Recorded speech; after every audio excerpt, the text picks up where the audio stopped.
আচ্ছা মা, আরে না করতেছিস তুই? কি করতে ফেসবুকিং করতেছিলাম। ব্রাউজিং করতেছিস না মেসেজ পাঠাচ্ছিস? আমার সব ফ্রেন্ডের একটা করে গার্লফ্রেন্ড আছে, কিন্তু আমারই কোনো গার্লফ্রেন্ড নাই। তাই আমার ফ্রেন্ড লিস্টে যত মেয়ে আছে সবাইকে মেসেজ। আমি বলে আমার বান্ধবীকে মেসেজ পাঠাবি তুই? তোমার বান্ধবী? তুই আমার বান্ধবী রিতাকে মেসেজ পাঠাইছিস, লিখছিস হাই বেবি কেমন আছো তুমি, আর ইউ সিঙ্গেল? না মানে মা আসলে প্রোফাইল পিকচার ছিল না তো, তাই কোনো হারে যাকে পেরেছে। মান সম্মান আর কিছু রাখবি না না? হ্যাঁ বন্ধু বল। কোনো সমস্যা নেই, আমি কিন্তু সকাল সকাল চলে আসতেছি। বিয়ে বাড়িতে মেয়ে থাকবে তো,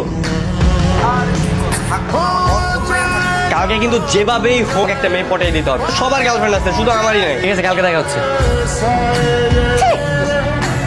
আসসালামু আলাইকুম দুলা ভাই। কেমন বিয়ে আর কি? কেন বিয়ে সব সমস্যা? আর বিয়ের বাড়িতে গেট কি কখনো ছেলেরা ধরে? তোমাদের এখানে কি মেয়ে মানুষ নাই? ছেলের ধরলে সমস্যা কেন? আপনি মিষ্টি এই মিষ্টি না তোর ইয়ে। কি বললেন বিয়ে সব? না না না, কিচ্ছু বলি নাই। অনেক গরম লাগতেছে বুঝছো, গেটটা খুলে ভিতরে যাই। এই মামা, ওখানে 20-50 টাকা দিয়ে দে তো। আরে 20-50 টাকা দিয়ে কি হবে? 20-50 বের করে। 50,000 না তোমাদের একদম। এই মাথা গরম করে গেট খুলো তো, ভিতরে যাই। ওই আপুরা তাড়াতাড়ি শরবত নিয়ে আসে, বিয়ে হিসাবে তো মাথা একদম গরম হয়ে আছে।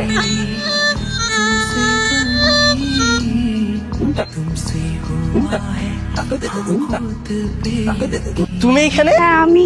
তুমি এখানে কি করে? নেন শরবতগুলো খেয়ে কল্পনা জগতে হারিয়ে যান। এই না না না, এটা খেও না, এটা মরিচের শরবত। ধর তুই বললি কেন? চুপ থাক, এটা খাও। Thank you. ঠিক আছে, পারফেক্ট। এই বিয়ের গেটে টাকা দে। কত টাকা লাগবে তোমার? 10,000। মাত্র 10,000? বের কর। তারপরে দে 20,000 টাকা। নাও 20,000 টাকা। You thank you so much. এই নিন, কি টাকা দেন? I welcome. তুমি কি সিঙ্গেল? রিলেশনে যেতে চাও?